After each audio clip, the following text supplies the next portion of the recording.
Now, joining us on this program here in Lagos is Ojy Okpe with stories trending around the world. Hello, Ojy. Good to have you here. Stepping up your game, Yes. Dr. Good morning. Good morning to you, Leila. And good morning to you, viewers. We begin What's Trending today with a story that has been trending all over social media in Nigeria and Ghana. The BBC uncovered documentary on sexual harassment by lecturers with the hashtag Sexforgrades has gained over 305,000 tweets on Twitter alone. The shocking documentary by journalist Kiki Modi of the BBC revealed dozens of testimonies from female university undergraduates with a focus on the University of Lagos and the University of Ghana. We have to take this for 1 minute. Sexforgrades. University professors sexually harassing and blackmailing their students. Situations have been going on for years, and every single year, every single department, every single student, there's always a story. When I was at university, I was sexually harassed, and I'm not the only one. It's been a problem in West Africa for decades. She's not paying for it. Paying for it with our body.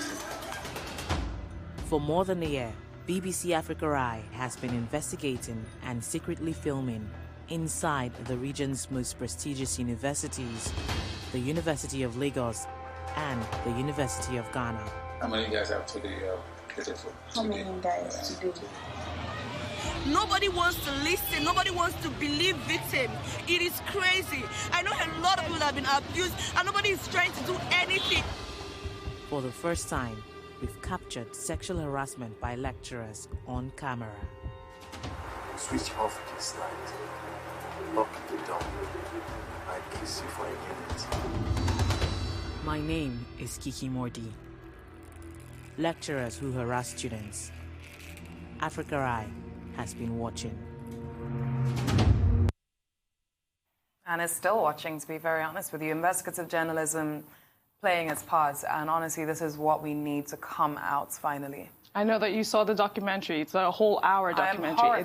Everyone is outraged on social media. It's not a new thing people are saying but it is going to serve as a deterrent. That's how I feel. I mean, it's important that Kiki Modi has come out to tell lecturers, to threaten lecturers that we are watching. A huge well done. Well, as you said, it's not a new subject. Yes. It's always been there. Right. But of course, over the years, what is important is that some of the institutions involved have always tried, to take steps to show that the institution is committed to ethics, to integrity, to, university professors not abusing their powers. Right. In the case of the University of Lagos, after this particular documentary was aired, and you are right that this is a good case of investigative journalism, the University of Lagos has reportedly suspended the lecturer involved at the University of Lagos. At the University of Lagos, also at the University Dr. Boniface. Yeah. And then, of course, at the University of Ghana, you have had the affected lecturer who was, involved in this, saying that, look, BBC is blackmailing him and that he will go to court and that he has not done anything wrong and that he will insist on his rights. But what you can take from all of this is how, again, the media has helped to signpost one major issue, within the university system. And I assume that it's not just in Africa that it happens. I'm sure that it probably happens in other parts of the world. But it's about power relations. If you're in a position of power, either as a lecturer or as a pastor or as a boss in an office. Or as a sub-dean like Dr. Boniface. Or whoever you may be, right. You are not supposed to abuse it. And this has to do in Africa particularly with a sense of patriarchy.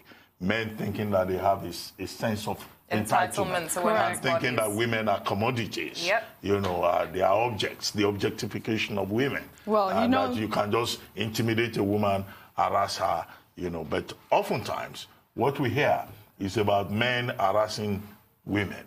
Do we have cases also, perhaps, where female lecturers harass male students? Absolutely, it goes there are both cases. ways. It's just if we had a lot of time on on trending today, we could have taken a lot of reactions. But let's take some. Nigerians and Ghanaians joined Sexforgrades discussion on Twitter, with the victims sharing their experiences, inciting a new call for the Me Too movement in West Africa.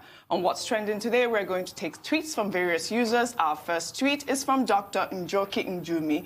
She called out 4 investigations, tweeting, "Someone in data visualizations, please scan the comments on the BBC Africa Eye and Sexforgrades and give us a dot on the map of Africa for every African institution that people are reporting similar stories or cultures of students abuse. Let's really see this epidemic. Me Too, time's up." This is great because some people are actually coming out to tell their stories on Twitter using the hashtag Sexforgrades and also Me Too. So the documentary also, like I said, triggered emotions from some users. One user, Mr. Bonef, said, "I didn't even know I was crying until the video ended. This was my reality for 4 years with over 10 different lecturers.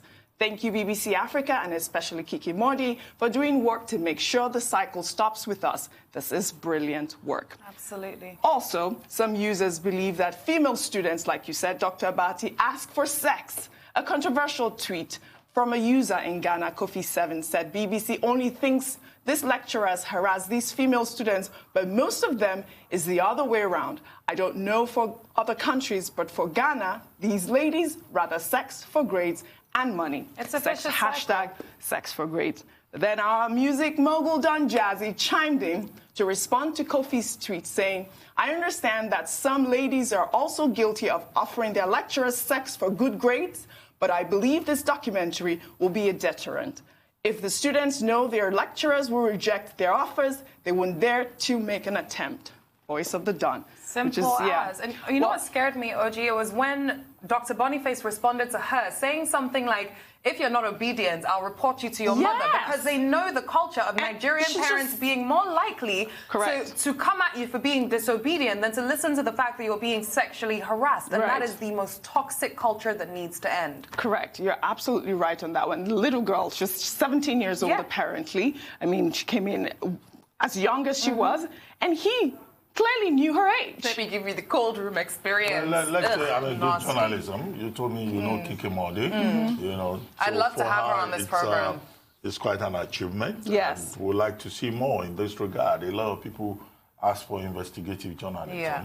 And what we have seen here is the impact, you know, of investigative journalism. Absolutely. And maybe this, of course, would serve as some kind of caution, you know, for university teachers to be more careful, you know. And then for, you know, beyond all of this, of course, for young ladies, you know, to learn more about also a call for the government to get involved. There's also a bill that needs to be passed to prevent these things from happening. I couldn't agree more. Thank you very much. Thank you. We'll see you tomorrow morning. See you tomorrow. Absolutely. Yes, thank you.